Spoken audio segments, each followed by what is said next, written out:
The day of Wesak or Wisaka this year falls on the 15th May 2022, and we know it well that it is the day that the Samma Sambuddha, the fully awakened Buddha, who is our Sasada, the founder of the dispensation, was born, was enlightened, and gained parinibbana, complete cessation on this day.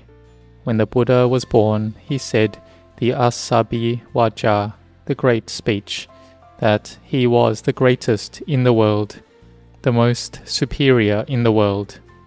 And he took 7 steps, meaning that he would spread the Dhamma to the 7 kingdoms in the Indian subcontinent. The Buddha had built his Barami, spiritual perfections, for 4 asankhayas, an incalculable number of aeons, and 100,000 kalpas, aeons. And before this, the Buddha had built his Barami for 16 asankhayas and 100,000 kalpas. This is not easy and an extremely long amount of time. And in the beginning, he was born as the princess of the king of Varanasi. Her brother also had the aspiration to become a Samma Sambuddha. Her brother had already received from a past Buddha a prediction that he would become a Buddha in the future. And at that time, our Buddha was a royal princess who produced oil to offer to the Samma Sambuddha to fill his alms bowl, and she made the aspiration to become a future Samma Sambuddha.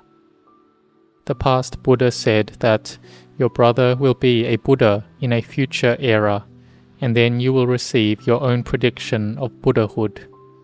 So our Buddha had built Barami from that time onwards, and then he received his own prediction of Buddhahood, and continued to build Barami, going through birth and death, sacrificing for the purpose of attaining enlightenment, to become a Samma Sambuddha, to be self-awakened, having no Ajahn, no teacher.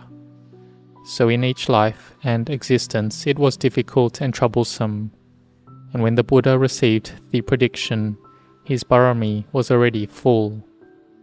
And when he was born into this last life, he exclaimed the Asabi Wacha, that he was the most developed in this world, that he was the most superior, he was the most excellent, the foremost. And can we see that we sometimes have suffering and difficulties, like one mother and father who have to look after many children and sometimes can't handle looking after them. So if we had lots of mothers and fathers, or suppose we had lots of children, say 100 of them, would we be able to handle looking after them? Could we sacrifice for all of them? So this is a comparison. So the Buddha saw that all living beings were ones who had great suffering, and he had to help them. This was in the mind of the Bodhisattva, the Buddha to be.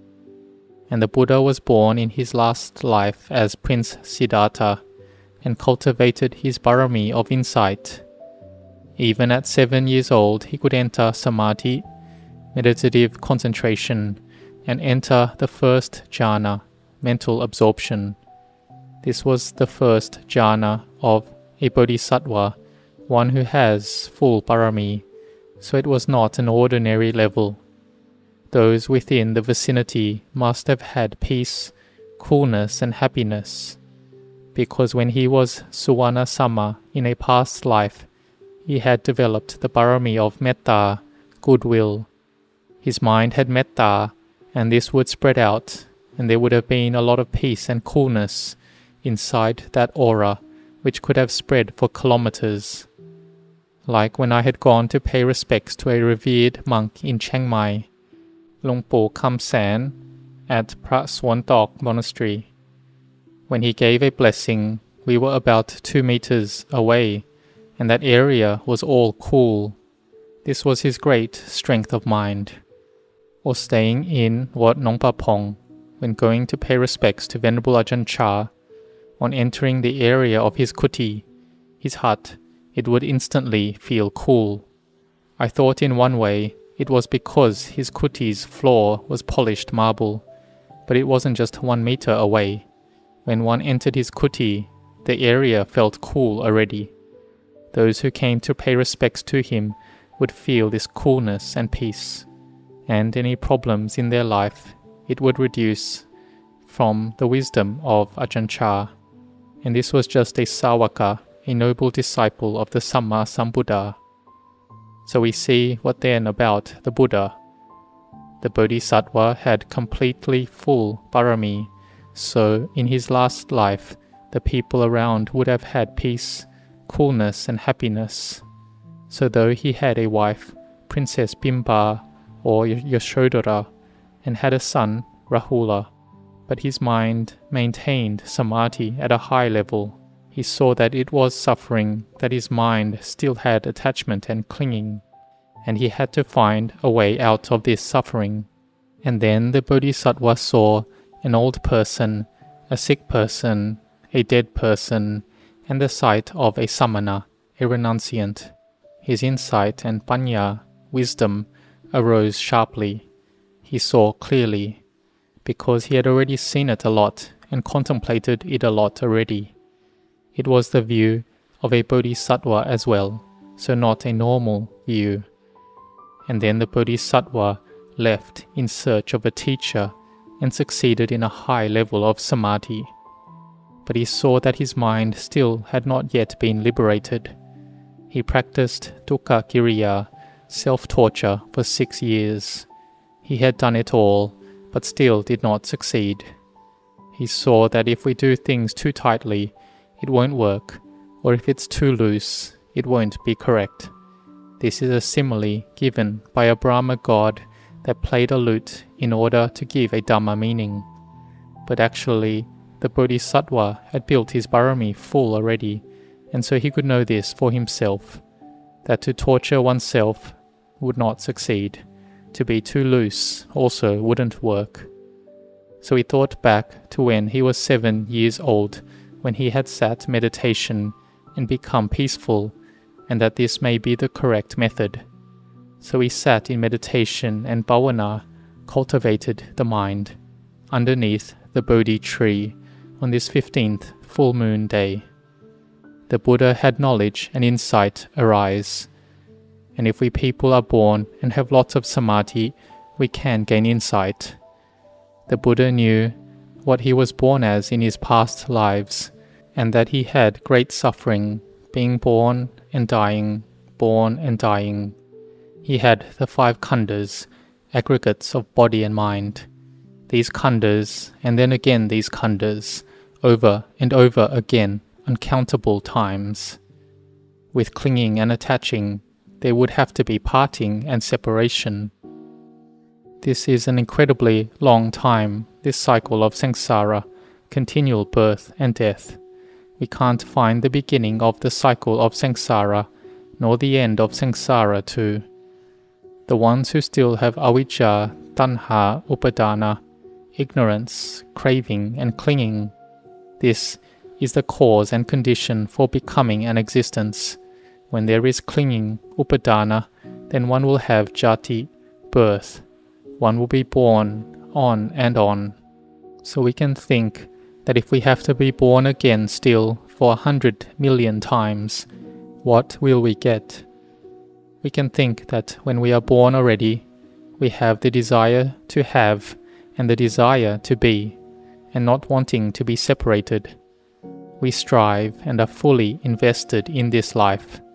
We learn, do work, and seek a living, and in the end, we must die.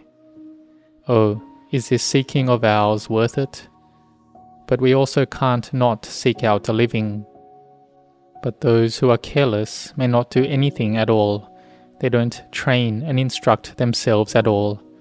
But those with wisdom will train and instruct their minds following the Buddha. The Buddha knew about the past, about the future, and about the present very well. That all living beings go according to their causes and conditions, following their karma.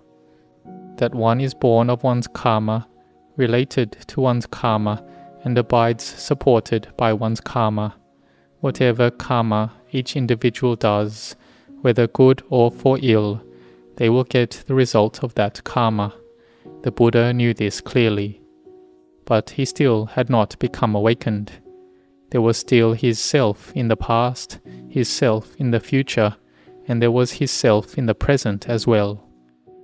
Here the Buddha contemplated deeply into what we call the dependent co-arising of phenomena. Which phenomena arises dependent on another? All things, whether phenomena of the meritorious type, phenomena of the demeritorious type, it's all about karma. They are all causes and conditions. Dependent on the other, the phenomena arises. When the cause ceases, the phenomena ceases. The Buddha saw the dependent co-arising of phenomena like this. He contemplated it forward and backward, called Anuloma and Patiloma. Then he succeeded in becoming a Samma Sambuddha at the break of dawn. The Buddha then enjoyed the bliss of liberation. And the Buddha then thought who of living beings would be able to understand following this. It was hard to find. Uddaka Ramaputta and Alara Kalama had entered jhana already, and had given up their bodily form and became Brahma gods already. The Buddha saw only the Panchavaggiya, the 5 ascetics, who he went to go teach, and they all attained to arahantship, enlightenment. And for the period of 45 years after the Buddha's enlightenment, the Buddha taught the Dhamma to human beings, Devas, Brahmas, and all living beings.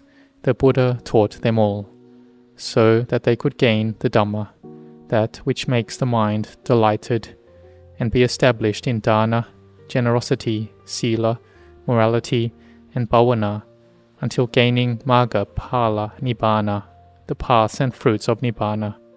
And so this was a great many. And even when the Buddha was going to gain parinibbana, he had metta and compassion. He walked, and then he taught Chunda, the son of a goldsmith, along with his wife, and they all became Sotapannas, stream enterers. He also taught the ascetic Subhadda, and he attained to becoming an arahant, the final one. The Buddha had given the fullest benefit. Why? Because the Buddha had already sacrificed his life countless times over. And so in this life, the Buddha must teach those who had built merit and barami. He would teach them all. But the Buddha said that he could only take those like the horns on a cow. The hairs on a cow are many, like the people in this world. There are more deluded people than the people who know, or those with barami, and that will learn the Dhamma are few. And it's not easy. The kilesas, the mental defilements, grab us and eat us up.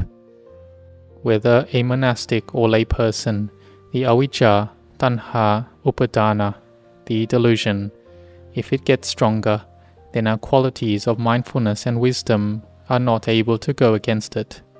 So we need to train and practice following the teachings of the Samma Sambuddha, that he taught to walk the path of sila, samadhi, panya.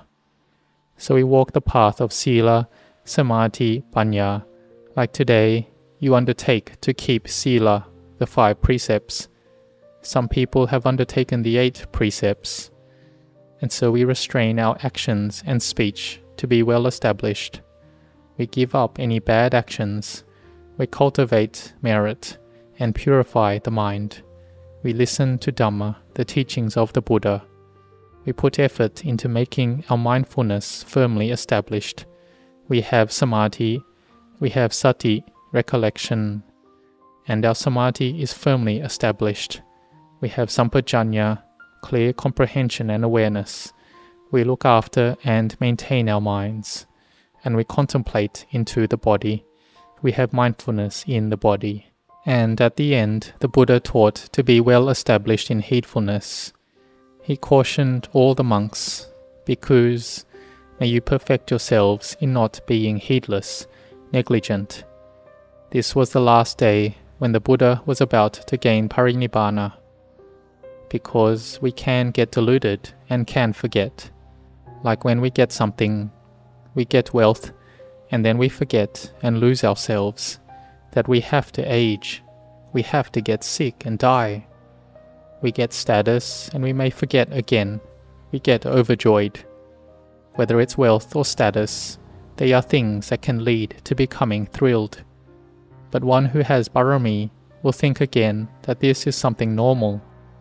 One who has merit, spiritual development, and Barami, when it comes to the time, they will receive it, all the wealth, status, praise, and pleasure. But don't forget that the Buddha wanted us to contemplate further that the separation of loved ones and loved things will come to me. Old age, sickness, and death will come to us. He was warning us so that we are not careless, not heedless. We contemplate this every day, many times a day. May you contemplate like this so that you are not careless in this life. Do it a lot, develop it a lot. May you contemplate on the important day of the Buddha Sasana on this full moon day of Visakha, which this year falls on the 15th May 2022. May you give your Patipada Puja homage through one's practice by offering flowers, giving dana, keeping sila, and practicing meditation. This Patipada Puja has the highest benefits for oneself. So may you all grow and prosper in the Dhamma. May you grow in blessings.